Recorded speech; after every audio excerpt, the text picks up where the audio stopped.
Одним из важнейших составляющих игры является ее графика, но часто начинающие разработчики сталкиваются с тем, что они нифигашечки не умеют рисовать.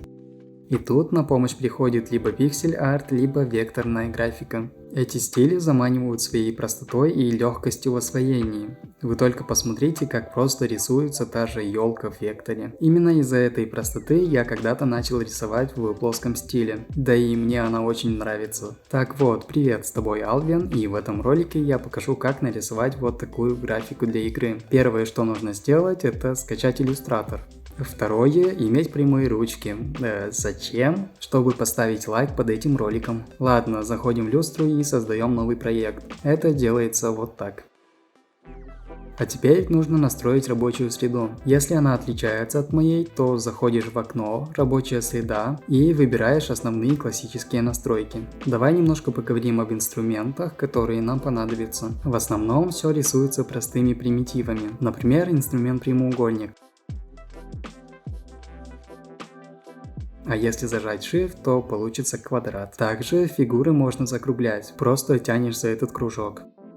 А если нажать один раз и потянуть, то закруглится только один угол. Можно менять также с помощью этого инструмента. Нажимаешь на нужный угол и меняешь степень скругления здесь.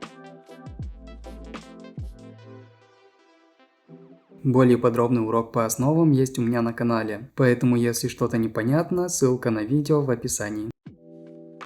И наконец рисование. Начну с блоков. Рисую квадрат, размер выставляю 64 на 64, чтобы потом легче было экспортировать. Убираю обводку, меняю цвет. Теперь копирую эту фигуру на то же самое место. Для этого нажимаю Ctrl-C и Ctrl-F. Теперь копию уменьшаю в размерах и меняю цвет на какой-то более светлый. Нужно добавить разнообразие. Например, нарисовать вот такой треугольник. И сделать самую верхнюю часть блока светлее. По отработанной схеме делаем вот такую штуку белого цвета. Нужно сделать переход более плавным. Для этого создаю еще один прямоугольник ниже и делаю вот такой градиент. Чтобы создать градиент, выбираешь объект, заходишь сюда и нажимаешь на эту область. Теперь просто выбираешь два цвета. В моем случае оба цвета белые, только с одной стороны прозрачность 100, а с другой 0. А здесь можно изменить угол градиента. Теперь создаю квадрат с такими же размерами, что и блок. Для этого можно просто скопировать нижний слой и все. Вот таким образом. Дальше выделяю все и создаю обстравочную маску. Получается одна целостная фигура, то есть если нажать на нее, то выберется весь блок. Таким образом можно удобно менять, например, скругление. Выставлю где-то 6. Вуаля, верхний слой блока готов. Правда, нужно сделать еще несколько копий для полноценного тайлмапа. Думаю, этого хватит. Теперь нужно просто убрать на каждой из копий скругление.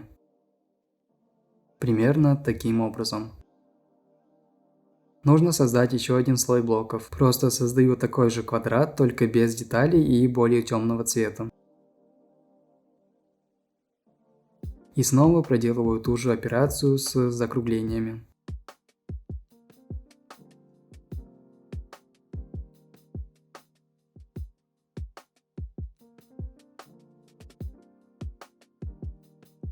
Можно еще поработать над этим. Все-таки смотрится пустовато. Например, добавить вот такие узоры. Думаю, с этим ты сам справишься.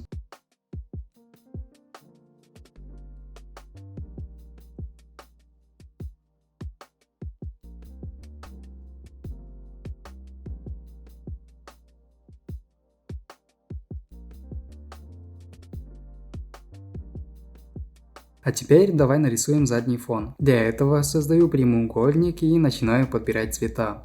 Допустим, вот такой. Теперь нужно сделать из этого градиент. Сверху цвет, который был, а снизу такой же, только более светлый. Теперь нужно нарисовать горы. Просто закругленные треугольники. Можно сделать некоторые горы прозрачными и сгруппировать все. А теперь сделаем так, чтобы прозрачность гор плавно менялась. То есть получить вот такой эффект. Сверху горы более заметные, а снизу они уже совсем прозрачные. Для этого создаю вот такой прямоугольник, у которого плавно меняется прозрачность.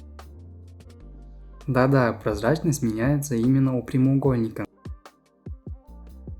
Теперь выделяю все, захожу в этот инструмент и нажимаю «Создать маску». Таким образом, эффект прозрачности применился ко всем горам. И это круто. А если нажать вот сюда, можно настроить маску. Например, перетащить ее или изменить размер. Зачем я это делаю именно с помощью маски? Ведь можно просто изменить прозрачность каждой горы. Нет, если так сделать, получится вот это. Как видишь, это нам совсем не нужно. А еще это сделано для того, чтобы можно было легко изменить оттенок гор. Просто зажимаю Ctrl, выделяю их и выбираю любой подходящий цвет. Прозрачность настраивать заново не надо. Также легко можно изменить их форму или нарисовать любые другие фигуры.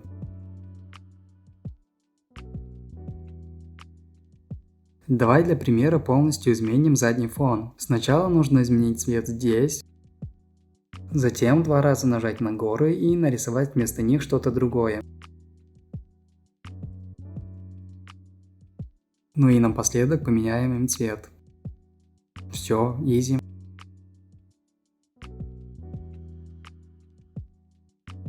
Вот такой конструктор у нас получился. Если еще дольше посидеть над этим, может получиться что-то вроде вот такого. Но, пожалуй, это я уже рисовать не стану. Самое главное я тебе рассказал, поэтому если понравился этот ролик, ставь лайк и подпишись на канал. Жми колокольчик уведомлений. А также заходи на телеграм-канал, где ты сможешь поделиться своими рисунками и не только. Пока!